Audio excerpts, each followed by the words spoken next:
L'imaginaire est un formidable outil pour concevoir le monde. C'est pourquoi dans le numéro 6 de Chute Magazine, on vous propose une fiction d'Aurore Dubois, moi-même, cofondatrice de Chute Magazine, pour donner à voir sous une autre forme cette révolution quantique qui s'annonce. Direction 2050. Une jeune scientifique s'apprête à vivre un des moments clés de son existence, un instant suspendu et bouillonnant, durant lequel 1000 choses peuvent éclore.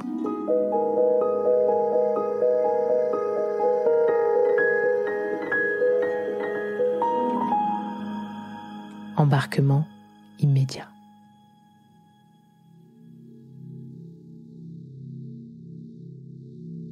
Errare humanum est. Cela fait certainement plus de 2000 ans que l'être humain a cela en tête. L'erreur est humaine. Mon père avait l'habitude d'aller plus loin dans la locution latine. Perseverare diabolicum. En français, persévérer est diabolique. C'est avec cette sentence en tête que je tenais dans les mains une nouvelle solution technologique qui allait certainement changer le monde à jamais. Et c'était à moi qu'allait revenir cette décision, moi, le nouveau docteur Frankenstein des temps modernes. Consciente de l'enjeu, consciente que nous étions peut-être allés trop loin dans notre quête d'absolu technologique, je pris l'interface neuronale qui était posée devant moi au sein du laboratoire. La marche à suivre était simple, coller la puce sensitive par pression à la bioélectrode de mon stimulateur cérébral, la faire adhérer parfaitement. Le plus facile dans l'histoire. Il me restait à me focaliser sur la personne à faire apparaître devant moi, pour que la magie opère, pour que la technologie fasse des miracles. Pas le plus simple. Je savais déjà à qui je souhaitais parler pour faire cette première expérience, à qui je voulais adresser ces premiers mots, ce premier pas dans l'inconnu. À mon père, Hervé. Enfermé dans le laboratoire de neurobiologie en quantique appliquée, je pris une longue respiration pour cet échange longue distance que j'espérais sans trop de décohérence. Fermer les yeux. Me concentrer sans penser à cette connexion synaptique opérante, à ce signal transmis depuis mon cortex cérébral, à cette capacité à faire apparaître devant moi, et seulement pour mes yeux connectés, le spectre intriqué de la personne souhaitée. Est-ce que cela avait fonctionné ? Est-ce que cela fonctionnait ? Je n'osais pas encore ouvrir les yeux, me retrouver face au vide, ou au contraire, recevoir cet appel longue distance que je souhaitais passer depuis plus de 20 ans déjà. 20 ans de recherche, 20 ans d'acharnement, peut-être d'illusion ou d'aveuglement.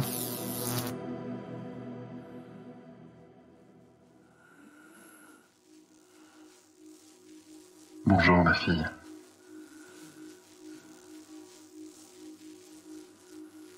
J'ouvris grand les yeux d'un coup, cette fois.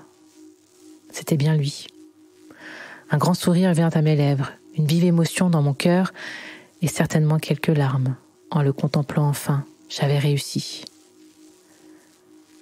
Étrange de le voir apparaître ainsi dans une lumière dorée, effet spectral de la vision synaptique quantique que je n'étais pas encore en mesure de changer. Alors tu as réussi ? Bravo. Te voilà une nouvelle étape de tes recherches. Tu me le disais déjà au moment de tes études, à l'école d'ingénieur. La mécanique quantique, c'est déjà aujourd'hui. C'est l'avenir de demain. On dirait bien que tu as eu le nez fin. On a fait tellement de progrès grâce à cette technologie, tu sais. On a sauvé tellement de monde, de bien des façons. Je sais que tu trouves que la science va trop loin parfois, mais regarde. Regarde quoi ? Raconte-moi ce que tu vois. Moi, je ne vois plus rien de là où je suis. Lui raconter ? Me raconter ? Cela faisait un moment que j'en avais envie, que je voulais lui parler de ce monde qui avait changé à toute vitesse, souvent trop vite, de ce monde qui nous avait tous et toutes conduites quasiment au bord de l'apocalypse. Nous avions finalement réussi à inverser la vapeur, une vraie prise de conscience était essentielle, se retrouver au bord du précipice aussi peut-être, pour ne plus avoir le choix que de trouver des solutions ou de nous éteindre. Cela a commencé doucement. Les ordinateurs quantiques et leurs algorithmes à n dimensions ont permis de faire des calculs d'envergure, donnant la possibilité de mieux réguler les débits d'énergie, de moins consommer et du coup de moins polluer. C'était déjà un joli début. Je lui raconte la suite dans les grandes lignes, les calculs gigantesques du premier ordinateur à 300 qubits qui nous ont permis de maîtriser la fusion nucléaire en optimisant la technologie des tokamaks, notre soleil artificiel construit en Provence qui nous a donné une source infinie d'énergie électrique sans aucun déchet émis. Les déplacements en voiture et bus autonomes ont été mieux régulés, le quantique permettant enfin ces calculs de trajectoire continus à trouver. C'était l'occasion de revoir notre notion même de transport. Cela voulait dire aussi plus aucun accident de la route, plus de morts par milliers, plus personne au corps abîmé par ces anciens monstres de métal. Il y a bien encore quelques courses pour les passionnés, pour la nostalgie du temps d'avant, mais c'est devenu un épiphénomène. Les industries ont été mises au pied du mur aussi. C'était un enjeu de survie, se transformer ou périr, comme on dit. Beaucoup n'ont pas pu faire ce grand virage, et c'est dramatique. Mais d'autres encore, les plus polluantes, y sont parvenus, se sont reconstruites sur de nouvelles bases, ont arrêté de polluer. Oui, c'est arrivé, enfin. Et là encore, le quantique nous a aidés. Rends-toi compte, papa. Nous avons pu transformer le CO2 pour le rendre inoffensif, faire en sorte d'inverser l'effet de serre qui perturbait la planète. J'en ai raté des choses, dis donc. C'est mieux que le sauveur, ton quantique. Tu n'imagines pas à quel point, me dis-je pour moi-même. Un aparté qu'il avait de toute façon peut-être perçu, au travers de cette liaison synaptique. Une note à moi-même, mise en abîme. Il reprit.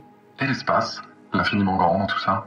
L'être humain est-il enfin un maître de l'espace, à même d'aller au-delà de la Station spatiale internationale? Te dire que nous sommes allés aux confins de l'espace, ça serait te mentir. Là encore, nous n'y allons que dans notre imagination. Mais nous avons avancé à grands pas.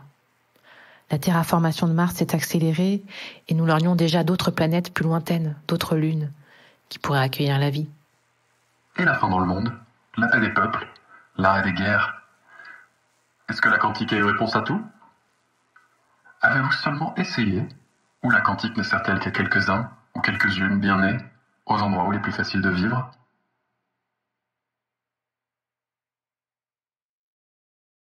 Ma seule réponse fut un silence de quelques secondes.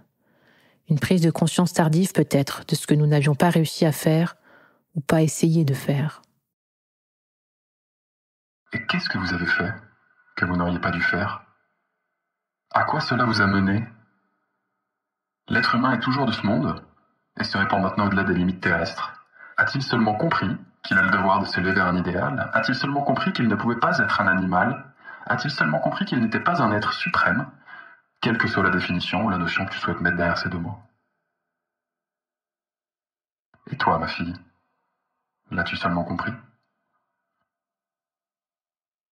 Je ne sais pas. Je ne crois pas.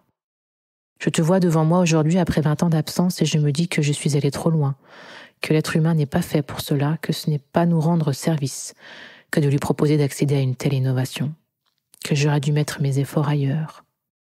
Qu'as-tu fait, ma fille? Je voulais te parler encore une fois. Je voulais voir tes yeux bouger, ton sourire. Je voulais te pardonner et que tu me pardonnes pour nos erreurs, nos incompréhensions, nos écueils. Je voulais te dire tout ce que je n'ai pas réussi à te dire avant que tu partes si loin, que tu disparaisses. Alors j'ai créé ça. J'ai créé cette puce qui me permet de te faire apparaître devant moi. Grâce au calcul quantique, j'ai pu faire ressortir de mes synapses l'image que je gardais de toi, le souvenir d'un passé que je peux faire revivre artificiellement, ici, devant moi. Le cerveau humain est complexe. La magie de ces cellules nous échappe encore pour beaucoup, même aujourd'hui, mais j'ai pu faire ça.